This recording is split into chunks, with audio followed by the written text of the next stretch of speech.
What's up, guys? It's been a while since I have made any videos on YouTube. Uh, I had my sixth semester finals, so yeah, the exam situation couldn't help that shit.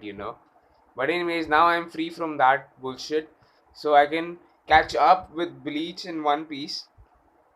So this is a chapter review of Bleach, chapter 665. Probably one of my favorite chapters in this arc, because in this chapter we get to know how does Urahara's Bankai work, what is its abilities, and those are some wicked abilities that we see in this chapter. So what we see is that the way the chapter begins is where Urahara is still catching his eye, and he's like, "Oh man, you fucked me up over here, man. Shit, you left me no choice, dude. I have to do this."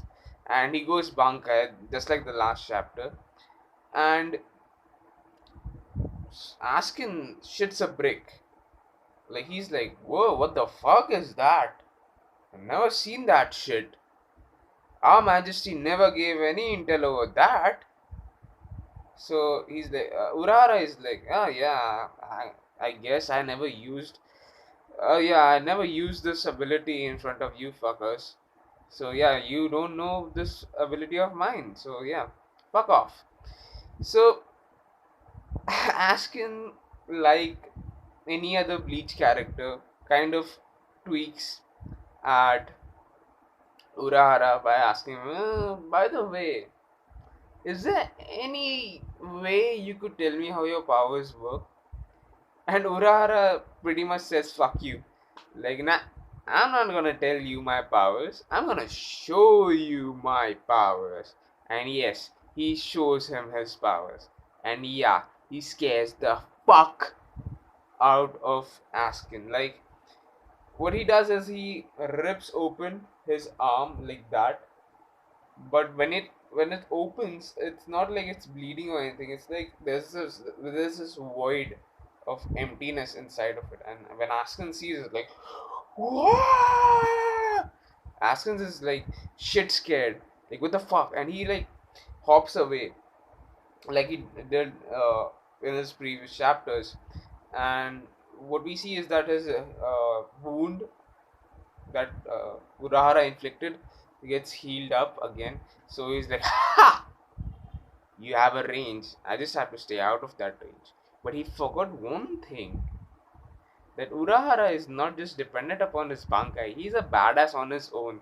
And he comes up and like, he slices him.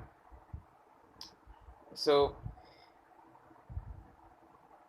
before he does that, before he comes up and slices him up, what he does is he repairs his eyes, the wound that was inflicted on him in the previous chapter.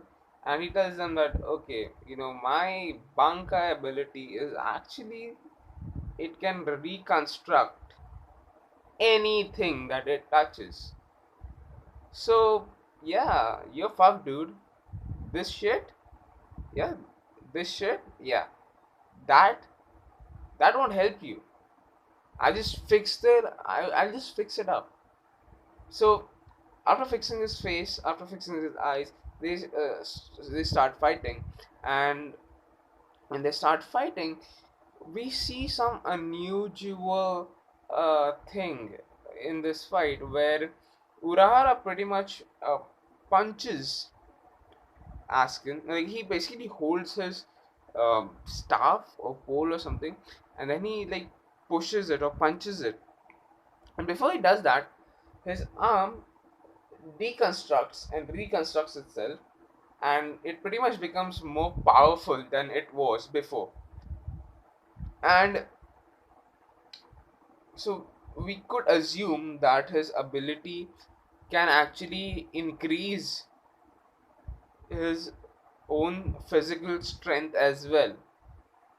So that's some really cool shit. And Askin is like, "Oh shit, this ended up in a fist fight. I don't want this shit. Seriously?"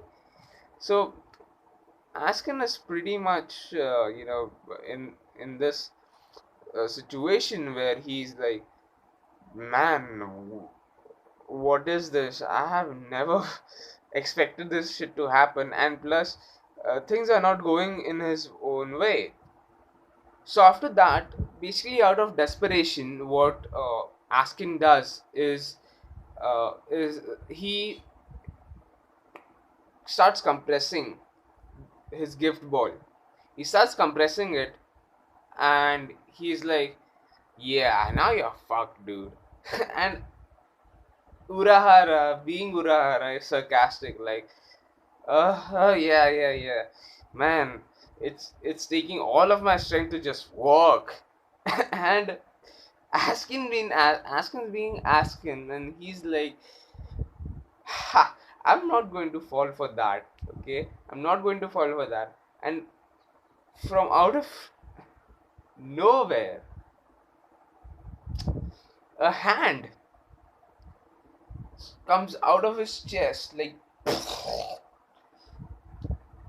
and it has its heart.